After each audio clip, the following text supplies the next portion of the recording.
Hello, everyone, and welcome.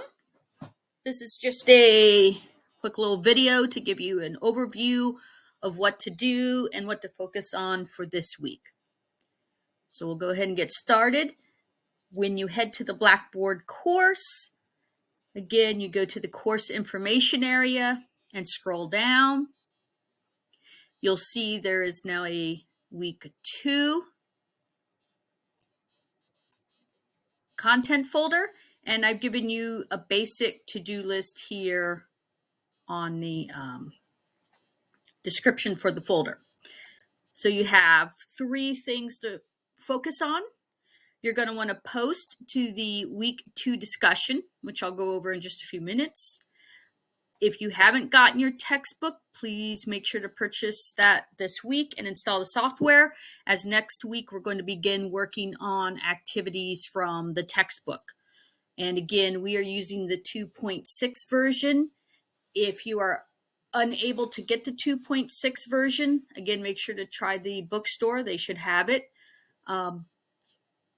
There are differences between every version of software, and also the assignments will look different. The instructions will look different. And I don't have a copy of 2.8 or other versions of the textbook or of the software.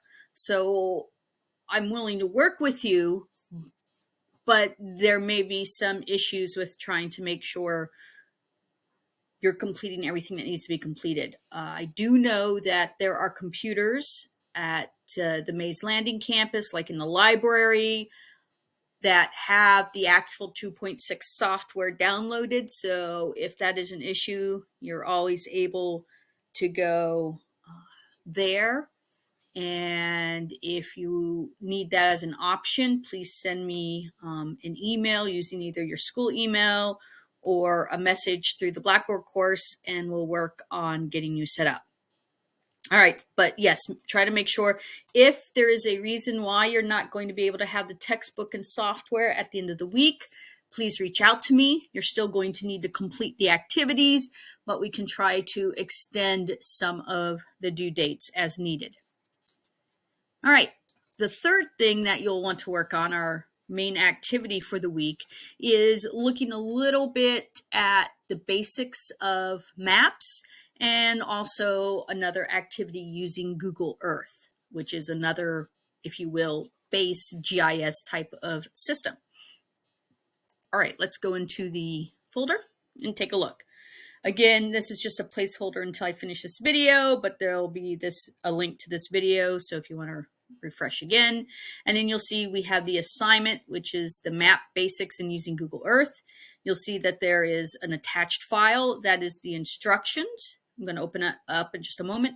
And it's also what you'll do all of your work in and save and then resubmit to this assignment. And again, the assignment is going to be due on Monday, January 30th. And once you do all of the activities, you'll attach your file, your saved Word document, and turn it in. Okay, so let's actually take a look at what that is. I'll open it here in Word. The first part is looking at map basics. I have a website here, and also if you go back to the Blackboard, you'll see I have what's in a map, I have map elements, and those will give you some more information as well. But what I'm asking you to do is, if you open up this website, just open it up here. Now, there are, when people say, what are the elements of a map? Sometimes you'll hear the number, there are 6, there are 8, there are 10. It does vary a little bit, and honestly, you want to make sure that when you are creating maps, especially if you're creating them for someone, always find out what they are looking for in a map. But there are some basic elements or parts of a map that you should try to make sure are on a map you make, and definitely for this class, but also when you're reading maps, because they kind of give a little bit of validity. All right. And so for the 8 that we'll be looking at, you'll read about them here. You'll see data, map, legend, map title. And as you go down through this website, you'll see they've taken a map, numbered it, and then each number explains what that part of the map is. Okay, so again, you'll want to go through this to kind of review what these different parts are. And then for the actual activity, what you're going to do is you're going to find a map, and you need to make sure it displays all of those 8 elements. You're going to copy the map to a program like PowerPoint, Google Slides, Google Drawings, or some other similar digital image drawing program so that you can label each of the 8 elements on the map. So essentially, what I'm asking you to do is to find a map and do just like they did here. In other words, you're going to identify those 8 elements. Okay. Once you've made that, you can insert your labeled map right here in the Word document. And that's what you need to do for part 1. Part 2, you're going to go to this link right here. And this is a really good website. I'm only having you go through this first activity here. But if you go to the Google Earth Outreach, there are a lot of other tutorials. If you're interested, or if you may be using Google Earth more extensively, you might want to go through them. But what I'm asking you to do for this particular piece is you're going to go through this tutorial, and it's very well done. You're going to go through and complete it. Now, understand this was made and software is continually updating. So the instructions do work. Everything looks good. There are a few small buttons that you might not be able to find on your version of Google Earth Pro that are here, or vice versa, but you should be able to finish and complete everything. What I like about this is that it is teaching you the basics of Google Earth, and the things we do here in Google Earth, you will be doing in ArcGIS, another GIS system program. So you're going to look at how to add place marks or locations. You're going to add paths. Polygons or shapes. You're going to organize a little bit, and then you do some more advanced things down here towards the end. And as you go through this, you're going to go through, it's telling you to do different things, follow through. You can vary a little bit, but kind of stick a little bit to what they're asking you to do. And then at the very, very end, when we get down here, going kind of fast, you're going to see that they have save your project and share it with others. And they're going to teach you how to complete something called a KMZ file. KMZ files are very important. They're one type of GIS data file. They're the ones that Google Earth definitely uses, and many other mapping programs will also accept. It's going to show you how you save the map and map pieces you just made into a KMZ file. Okay. When you make that KMZ file, it's going to save somewhere on your computer. Okay.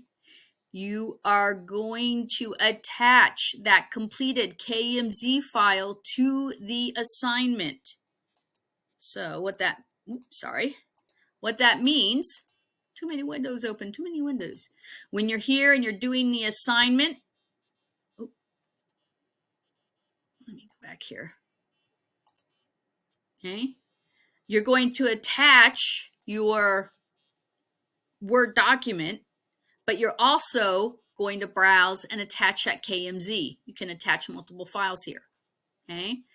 I need you to do that because I'm actually going to open your, okay, there it is.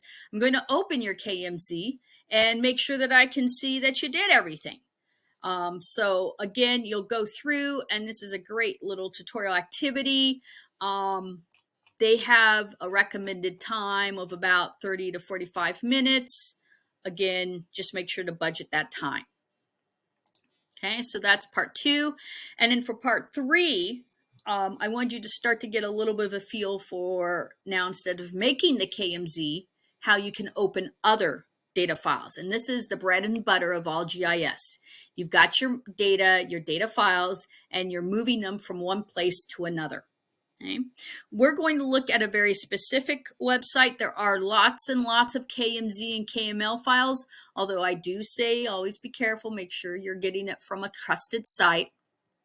I'm going to use the USGS, the United States Geological Survey, and this is one list. They have lots, but this has a few KMZ files that they have made here. They're a little bit more earthquake oriented. But what you're going to do is you're going to click on one of these. Some are the file directly, like for instance, tectonic plate boundaries.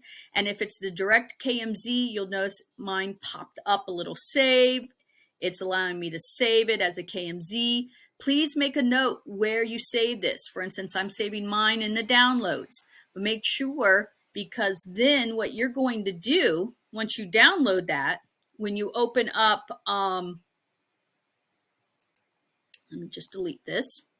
When you open up your Google Earth Pro, you're going to go to File and Open, and you're going to find that KMZ file that you downloaded. And when you do that, depending on the KMZ file, it's going to pop something up. On the left-hand side over here, it's going to pop up under temporary places the name of what it's showing you. It's like a layer. And just like you had learned earlier, any of these layers can be turned off and on by clicking on the box. If you look, many of these KMZ files come along with a legend. You can see that up here. Now this is showing something called plate boundaries. The upper layer of the Earth is fragmented into different pieces or plates, and you can see these different color lines. And then if you're looking around, you have to be careful. The yellow here is not a plate boundary. That's just a physical, political, geographic boundary. But we're looking at like these red and green lines. So you can kind of see, for instance, here over by California, there's definite plate boundaries. Over by us, none. Our closest one is out here in the middle of the Atlantic. But anyway, what I'm asking you to do is to open up, I'm just going to delete this, is to open up that KMZ file, whichever one you open up. Here's another one. This is showing earthquakes within the past week, more specifically from the United States. And again, you can see over here, it's telling you what his name. Here's a little list. The magnitude is the power or intensity of the earthquake. So you'll see it's been relatively quiet. But of course, the California area has quite a few. There are some here for different reasons, and very few over here on our East Coast, but occasionally we get some. Okay. So again, you can look down here, you're seeing more in certain active places. And again, it doesn't plot. They don't have great seismic information from everywhere, but it just gives you an idea.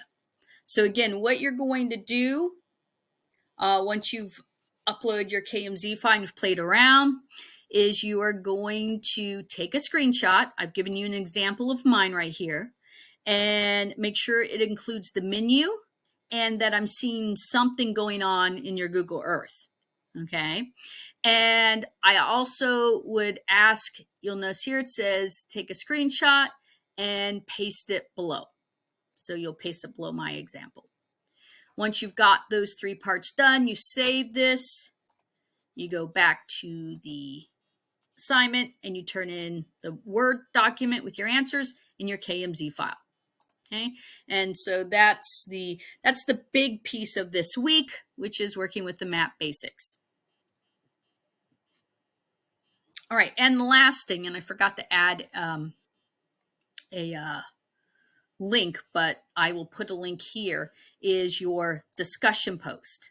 So again, if you go to discussions, you should see I now have a week 2 discussion. And what I'm asking you to do is we're kind of continuing the theme from last week, which is map resources. A lot of discussion posts are going to look at how maps are used, a specific map or maps in the news.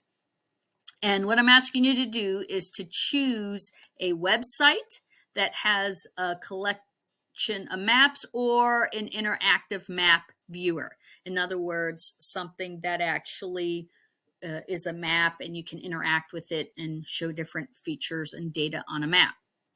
Along with the link, please summarize. I'm looking probably for a good 2-3 solid sentences. What data the map displays and what organization or agency produced the map.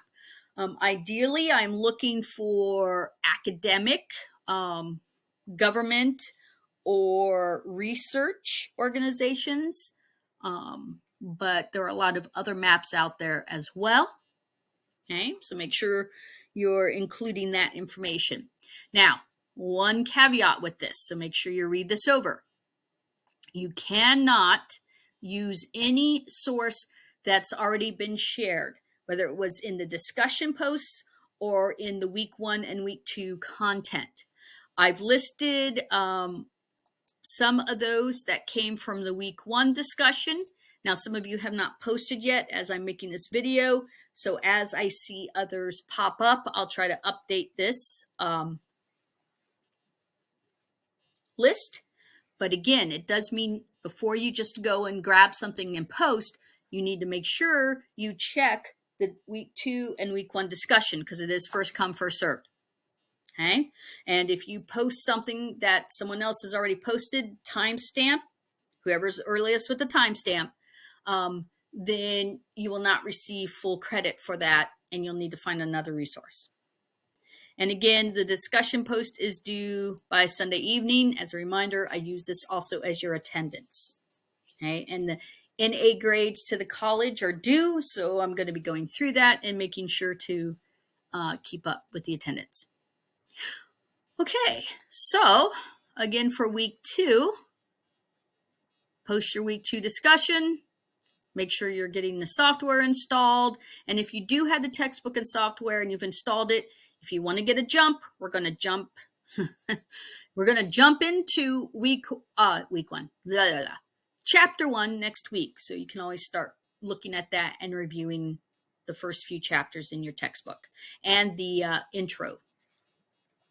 Okay, that's it. Take care and have a really awesome week.